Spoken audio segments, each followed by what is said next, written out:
I don't want to see no more state legislature candidates. If you are not political, keep the damn politicians out the pulpit. The issue with the black is the black church takes three things from black people that we cannot afford to waste. Number one is our damn money. We give the black church about $3 billion every Sunday nationally across this country. Can somebody explain to me how an institution that gives $3 billion a Sunday ain't got a damn school for our children, ain't got a hospital for our elders, ain't got a bank for our young people, ain't got a supermarket for our families to eat healthy food? You don't provide a single institution, but you draining us of millions of dollars. And then you want to talk about the Asian that's exploiting us, and the Arab that's exploiting us. What about your sellout ass that's exploiting us as well? So that's number one. Too much of our money. Too much of our time. Time is the most precious resource you got. You don't get your time back, but they always want you at church. Come to Bible study, come to gospel choir, come to this, come to that. I'm not against that if you're fighting for the people. But if you're not fighting for the people and you're simply using your church to distract our people away from their real priorities, then you are an enemy of the community. Every church should have two things. Every church should have a credit union to finance black businesses, and every church should have a school to educate our children. If you don't have one or the other, you need to be shut down yesterday. And the third thing that the black church takes from black folks is too much of our hope and emotion. Why did the slave master make us go to church on Sunday on the plantation? You know why? Because all week long, the only thing that was on your mind is getting free. The only thing that was on your mind is running away. The only thing that was on your mind was joining Nat Turner, joining Gabriel Prosser, or joining Denmark Vesey.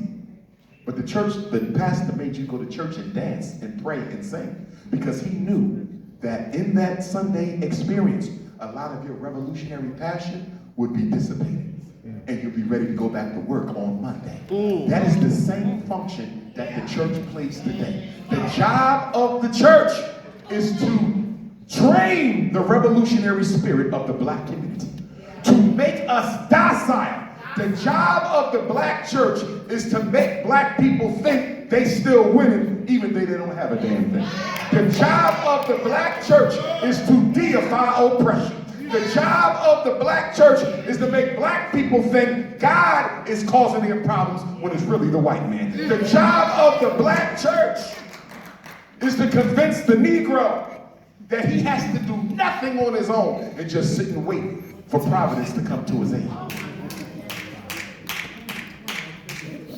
If you are truly a servant of the Most High, how can you be so comfortable with your people catching hell if you claim to be doing God's work?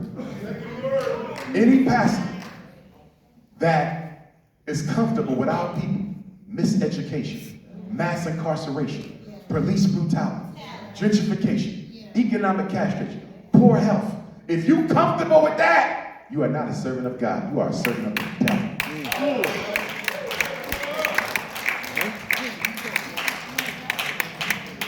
As we talk about different strategies that should be incorporated in these educational models, is there any school system that has gotten this right? No, and they will not.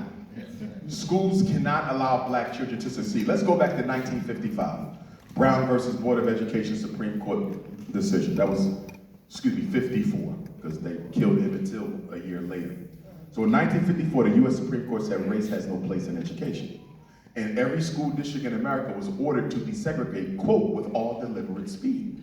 Well, here we are, 60 years later, the school districts still have not desegregated because white people are so racist that they don't even want their kids to sit next to yours. Do you know when we got the biggest explosion in private schools in America? Between 54 and 74. Between school desegregation and special education.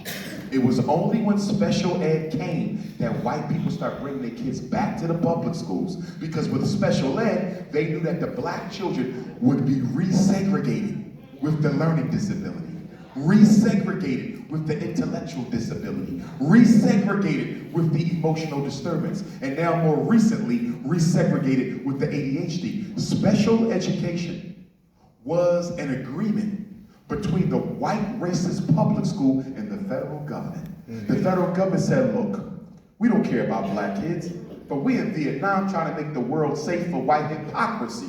So we need you to accept these black kids in the school. We don't want the black kids in our school. Okay, this is what we're going to do. We're going to let you resegregate them. Let them come into the school so it looks like this is a desegregated school. Once they get inside the public school in Racine, get them tested by your school psychologist, get them labeled, and now you can separate them again. We're not going to say we're doing it because they're black. We're going to say we're doing it because they can't read, or they can't count, or they can't sit still. Special education is the resegregation of black children. Listen,